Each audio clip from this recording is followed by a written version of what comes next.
Class 8 Hindi grammar chapter 9 समास। आज हम समास के बारे में पढ़ेंगे। सबसे पहले देखते हैं समास क्या होता है। संक्षिप्तता भाषा के समर्थ होने की कसौटी है, अर्थात कम से कम शब्दों में अधिकतम अर्थ व्यक्त करने का प्रयास प्रत्येक भाषा में किया जाता है। अधिक से अधिक भाव को कम से कम शब्दों में व्यक्त करने के प्रयास के फलस्वरूप ही समास का जन्म हुआ।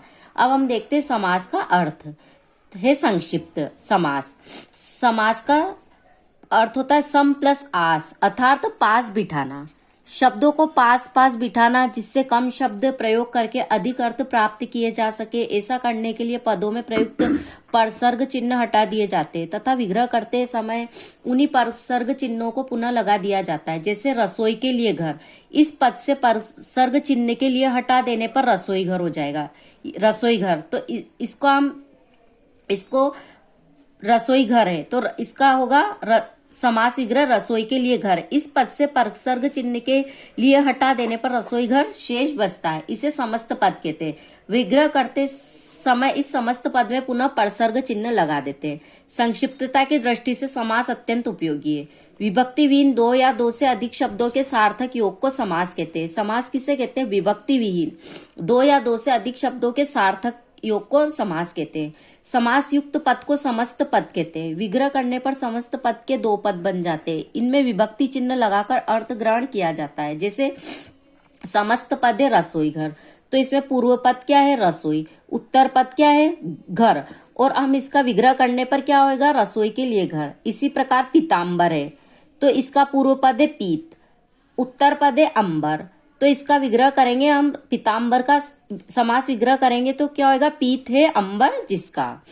अब हम देखते हैं समास के भेद। समास के निम्नलिखित 6 भेद होते हैं। पहला तत्पुरुष समास, दूसरा कर्मधारय समास, तीसरा द्विगु समास, चौथा बहुब्रीहि समास, पांचवा द्वंद्व समास, छठा अवयवी भाव समास। अर्थात समास के 6 भेद होते हैं। तो सबसे पहले हम तत्पुरुष समास के बारे में पढ़ते हैं।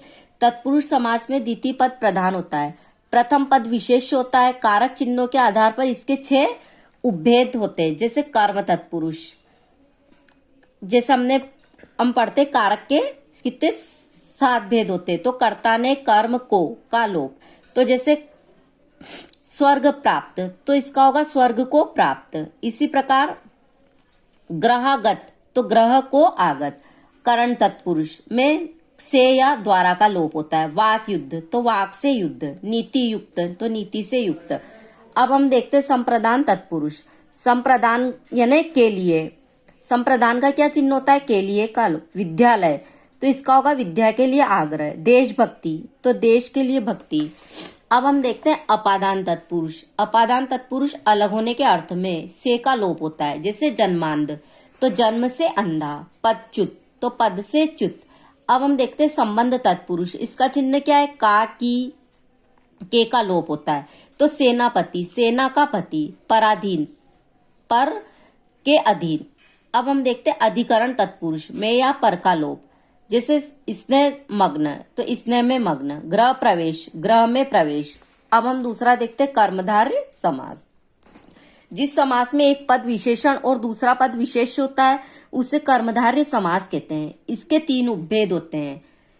विशेषण पूर्व पद, जिसमें पहला पद विशेषण और दूसरा विशेष हो। जैसे पीताम्बर, तो पीत है, इसका समास विग्रह करते हैं हम पीताम्बर का, तो क्या है? पीत है जो अंबर। नील गाय, नीली है जो गाय।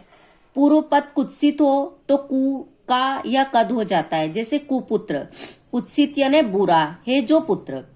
अब हम देखते हैं विशेष्य पूर्व पद, जिसमें पहला पद विशेष्य और दूसरा पद विशेषण हो। पुरुषोत्तम, पुरुष है जो उत्तम। मुनिवर, मुनि है जो वर श्रेष्ठ। अब विशेषण उभय पद, जिसमें समस्त पद में दोनों पद विशेषण हो। जैसे नील, पीत, शीतोष्ण। अब हम तीसरा देखते हैं द्विगु समास। जिस समास का पहला पद संख्यावाचक होता है, अर्थात जिसमें पहला पद संख्यावाचक होता है और जिसमें समुदाय का बोध होता है, उसे द्विगु समास कहते हैं। जैसे त्रिलोक, तो ये त्रि क्या है? संख्या का बोध करा रहा है, तो तीनों लोकों का समूह। चारपाई, चार क्या है? इसमें संख्या का बोध करा रहा है, तो ये द्विगु समास है। 4 पैरों का समाहार। 2 पैर, 2 इसमें भी संख्यावाचक है पहला पद, तो ये भी द्विगु समास है। 2 पैरों का समाहार। अब हम जो बहुब्रीहि समास है उसके बारे में नेक्स्ट वीडियो में रीड करेंगे।